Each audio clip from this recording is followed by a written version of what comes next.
Okay, so today we're going to be doing two different types of sweetening jars. We're going to do one that involves family and another one that involves a friendship. So we're going to use the basic ingredients that you'll see in both, which is of course honey or any type of sweetener.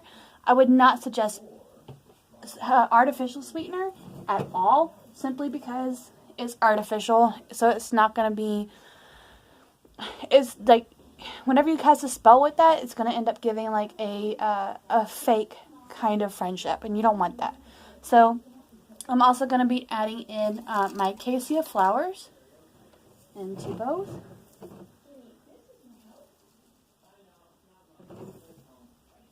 Because we still want the basics of the friendship in both of these.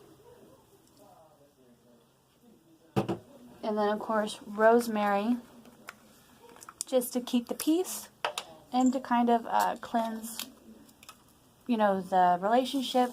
Give it a bit of a fresh start. Rosemary is always good for that. You never go wrong with adding rosemary to any kind of a spell. And depending on the type, of course. Everybody say hello to my cat.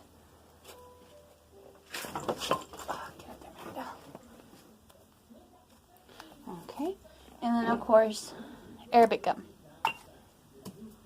Now this is where it differs. So with the one with the family, I will be putting in balm of Gilead,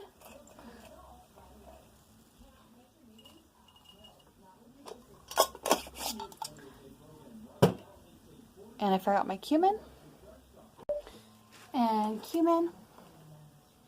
Put a good bit in there.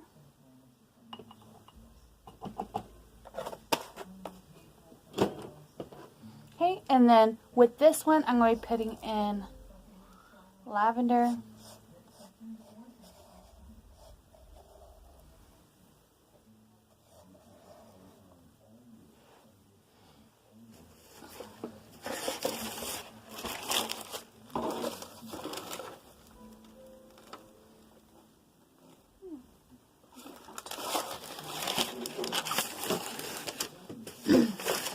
and then some pink Himalayan salt.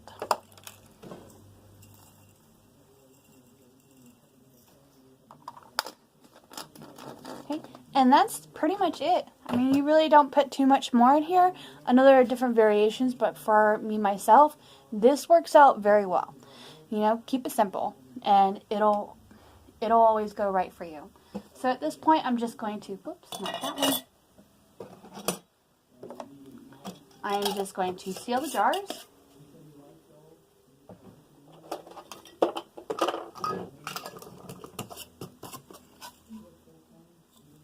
Try nice and tight.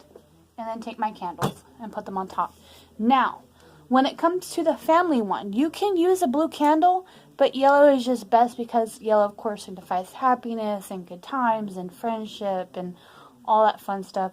So yellow tends to be my go-to, but like I said, you can pretty much use whichever one you want.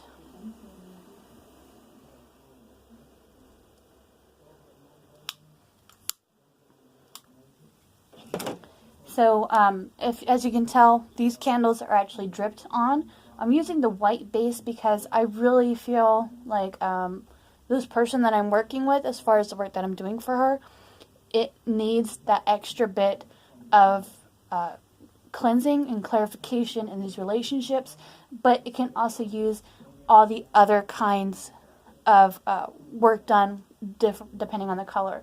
It needs the strength and the courage to open up the way to talking in a better relationship. It needs that emotional healing.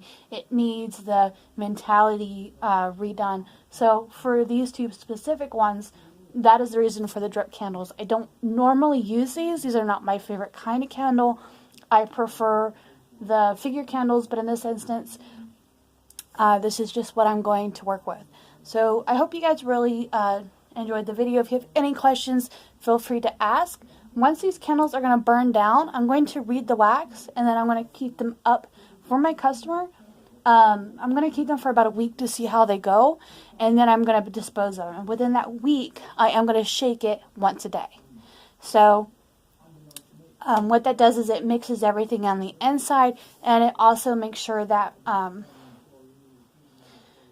don't have to redo anything, or I don't have to go back and burn another candle, all that other stuff. It's kind of just a safeguard.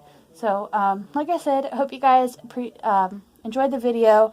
I hope it made sense why you would use different ones, because the situation is different.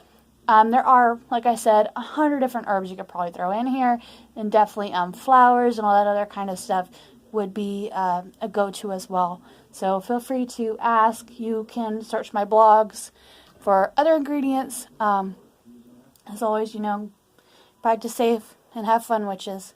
Later.